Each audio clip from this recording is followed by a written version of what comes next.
Je vais essayer de m'attaquer à cet énorme concept qui est la temporalité.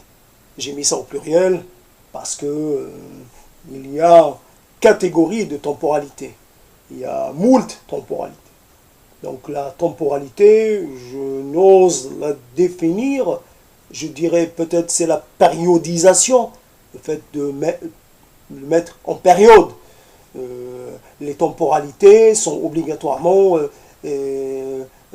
quelque part une successoralité. Il y aura une succession de temporalité, une succession de temps, et donc c'est obligatoirement une certaine division, soit du temps social, du temps historique, du temps personnel, donc ça touche à tous les niveaux.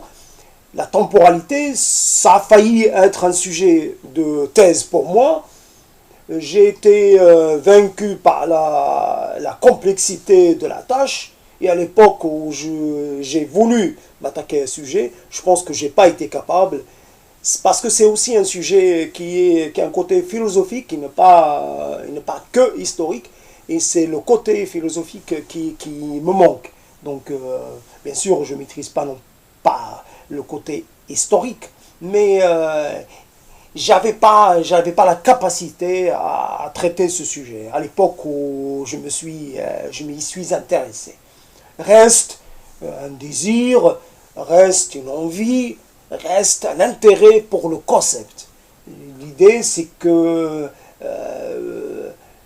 la temporalité plus sociale, bien sûr, parce qu'il y a des sociétés et il y a des récits, il y a des imaginaires, il y a des credos qui impriment leur marque sur l'approche de la temporalité, sur la définition de la temporalité. Ces éléments-là, évidemment, comme ils sont fractionnés, comme ils sont, comment dire, comme ils sont, il y a des sociétés différentes, donc il y a une différenciation, il y a une désunion dans l'approche des choses. Chacun, un tel, détermine le début de, comment dire, du temps, quelque part. Chez les Hébreux, ça va être 5000 ans et quelques, chez les Perses, ça va être je ne sais pas combien, il y a aussi d'autres années, d'autres, je ne sais pas comment on appelle ça, le fait de faire partir l'histoire à partir d'une date. Donc ça, je ne sais pas, ou je n'ai pas le souvenir de comment on l'appelle. Mais peu importe, l'idée est claire, c'est que à partir du moment où on commence le compte, quand on commence à compter les années à partir d'une année, je ne sais pas, évidemment subjective, évidemment arbitraire, on commence à compter et à partir, je ne sais pas, pour l'ère chrétienne, ça va être, sans connaître exactement l'année de naissance du Christ, on va faire un décompte, etc. On retourne en arrière. L'année 0, c'est presque déterminé de façon arbitraire. Mais bon, donc, je pense avoir donné une idée un peu claire, même si je n'ai pas toutes les définitions.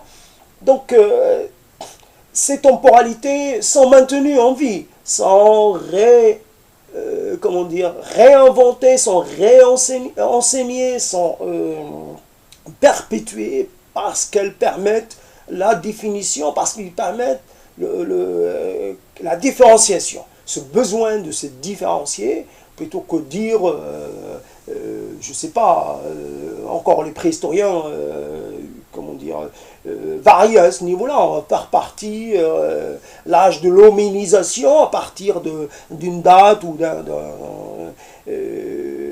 d'un calendrier. Voilà, je trouvais le terme d'un calendrier. On va instaurer un calendrier de début de l'hominisation, on va dire ce calendrier, telle centaine de milliers d'années ou tel million d'années, tant de millions d'années, on va dire un million d'années et demi en arrière, voilà, on fait partir. Ce qui nous concerne, c'est l'humanité en tant que telle, et non pas telle ou telle partie de cette humanité, qui, elle, a son propre récit, et donc ce récit détermine aussi son calendrier. Donc finalement, il ne faut pas avoir peur, la mémoire peut nous faire défaut, mais elle revient. C'est heureusement qu'on retrouve, parce que le terme calendrier est un terme qui est quand même assez utile, il est indispensable pour clarifier les choses. La temporalité, il peut y avoir des temporalités conflictuelles, pourquoi pas, obligatoirement, elles sont en opposition. Et donc, selon, il y a des temporalités qui ne sont même pas admises par une partie de l'humanité, parce qu'elles représentent une rupture. Il y a cette rupture avec ce qui a existé, il y a des gens qui sont prêts et qui n'acceptent pas le fait accompli, qui n'acceptent pas le passage du temps, qui ont une temporalité presque arrêtée, presque fixe. Elle est restée à tel siècle et elle n'en bouge pas. Donc, ça peut paraître particulier, mais c'est le cas. Si on suppose que, par exemple, des chrétiens qui vivent dans des pays musulmans, qui sont devenus musulmans, des pays qui sont devenus musulmans, des pays dominantes musulmanes, et qui, normalement, ne reconnaissent pas ni complètement toute la période musulmane, et qui, en fait, veulent revenir à tout prix avant l'arrivée de l'islam, et quelque part, tout le temps écoulé pour eux est un non-temps, un non existant. Quand on nie les choses, quand on ne les reconnaît pas, elles n'existent pas. On a des chances pour qu'elles n'existent pas. On a beaucoup de gens nient les faits parce que leur philosophie ou leur habitude mentale ou leur a priori ne leur permettent pas. Elles les placent quelque part en sécurité. Ils sont en sécurité devant le fait accompli, ils ne sont pas capables de se comporter, ils ne reconnaissent pas le fait accompli. Donc, sa temporalité qui peut fonctionner en parallèle, qui peut être la même société, mais qui ne vit pas les mêmes temporalités. On peut avoir ce fonctionnement, il n'y a pas de rencontre. Il n'y a pas de rencontre, il n'y a pas de possibilité de conciliation, il n'y a pas de...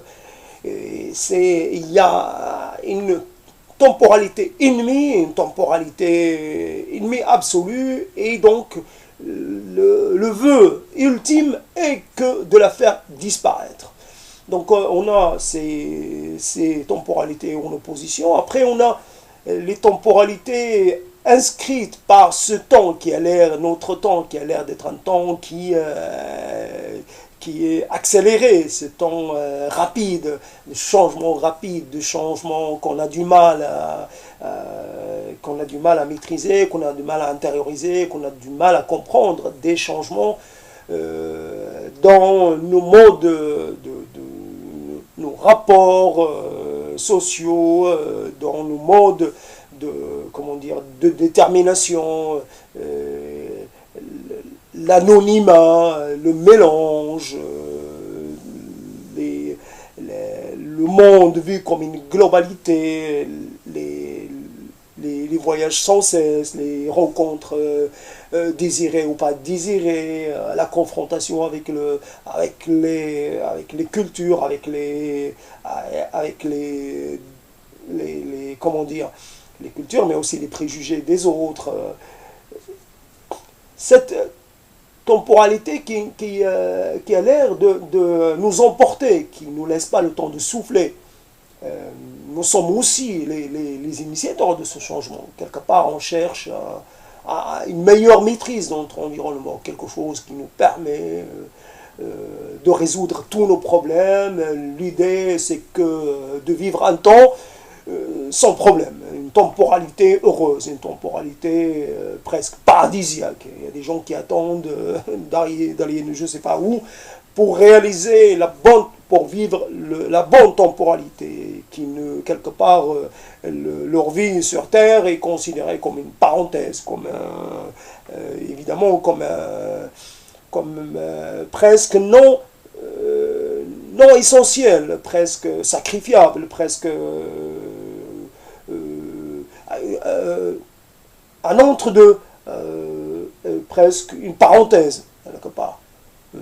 Un lieu pour s'entraîner à devenir un bon quelque chose, un bon athlète, un bon officiant, un bon adhérent, un bon voilà. Et donc, s'ajoute à ce terme, et je ne sais pas si je suis clair, je ne sais pas si je montre déjà quelques maîtrises du sujet de la temporalité. Je fais mon effort, je fais un certain effort, je me fatigue à essayer de rester concentré, à rester sur le même sujet, à ne pas divaguer. Et donc voilà, il reste un aspect que je voudrais traiter rapidement, celui de la temporalité personnelle. Aujourd'hui, on a des temporalités que nous vivons, mais des temporalités à inventer. Nous avons ces espérances de réalisation de soi, cette envie presque d'immortalité. Nous devons faire face à notre déterminisme biologique et quelque part nous avons du mal à nous inscrire dans le temps long, celui quelque part de nous à travers nos descendants, nos descendants. Quelque part, nous sacrifions presque notre pouvoir de perpétuation de nous-mêmes parce que nous voulons vivre pour nous-mêmes. Et quelque part, donc, dans cette optique-là, on a d'intérêt que pour soi-même. Or, quelque part, le soi n'est pas compréhensible sans l'intégration de l'élément espèce. Nous faisons partie d'une espèce qui, elle, doit quelque part obéir aux lois de l'espèce. Nous avons un temps de vie bien déterminé et nous ne pouvons pas aller au-delà. Et donc, nous avons possibilité quelque part pas d'étoffer, mais d'avoir un vécu plus chargé, plus riche, plus dense à travers cette consommation effrénée de nouvelles, d'histoires, de récits, etc. Nous vivons des vies multiples à travers celles des autres, nous ingurgitons des histoires à la tonne, évidemment des histoires beaucoup plus histoires filmées que des histoires écrites, mais peu importe, ce sont des histoires, et à la base c'est aussi des écrits. Donc nous consommons, nous concentrons nous consommons des concentrés de vie. Et cela nous donne l'impression d'avoir presque de tous, de savoir un maximum de choses, d'avoir une vie la plus large possible. Cette temporalité, nous sommes quelque part, nous valorisons dans notre âge de puissance et de maîtrise. Nous valorisons, nous sommes beaucoup moins valorisés dans notre dernier âge, l'âge du déclin. Et cet âge-là est un âge vécu comme juste un temps supplémentaire, mais un temps pour aller voir le ciel ailleurs, savoir s'il est aussi bleu ailleurs, si les étoiles sont les mêmes partout. Quelque part, on n'est plus dans l'action, on est déjà dans une temporalité où on est dans une atemporalité qui n'est plus celle du commun. Donc, nous avons à intégrer des choses, des visions, des approches qui, quelque part, sont trop complexes ou trop variables, trop mouvantes pour que nous en ayons une appréhension, une vision claire et une vision stabilisée. Nous sommes dans une certaine instabilité de la vision, une instabilité de la réaction, une instabilité du rapport aux choses, rapport aux êtres, nous changeons de demeure facilement, nous changeons de travail, nous changeons de cercle de relations. À chaque fois, nous changeons parce que nous ne sommes pas inscrits dans l'espace que nous quittons. Nous sommes pas des numéros, mais nous sommes des êtres à chaque fois en partance, à chaque fois en quittance. Nous n'arrêtons pas de quitter, nous quittons des idées, nous quittons des relations, nous quittons pour de nouveau redevenir en capacité d'accueillir autre chose, autre mode, autre coutume. Et c'est cette accélération des choses. Donc, obligatoirement, quand on parle de temporalité, on ne peut pas oublier le terme d'accélération. Et par rapport à nos parents, à nos ascendants, nous vivons des temps qui paraissent beaucoup plus accélérés, beaucoup moins dentables, beaucoup moins cernables. Et eux, ils avaient déjà à faire face à des bouleversements, et nous sommes en grande partie en bouleversement contenu, en bouleversement parce que nous ne savons pas comment nous devons vivre justement les périodes de nos vies. Faut-il prolonger nos célibats, c'est-à-dire nos situations de célibataire? Nous ne savons pas s'il faut sacrifier de l'espèce ou être des êtres en dépassement, en transgression, en sortie des lois naturelles, en refusant d'assumer une paternité ou une maternité. Nous avons des temporalités et cette temporalité, elle n'est pas en notre faveur.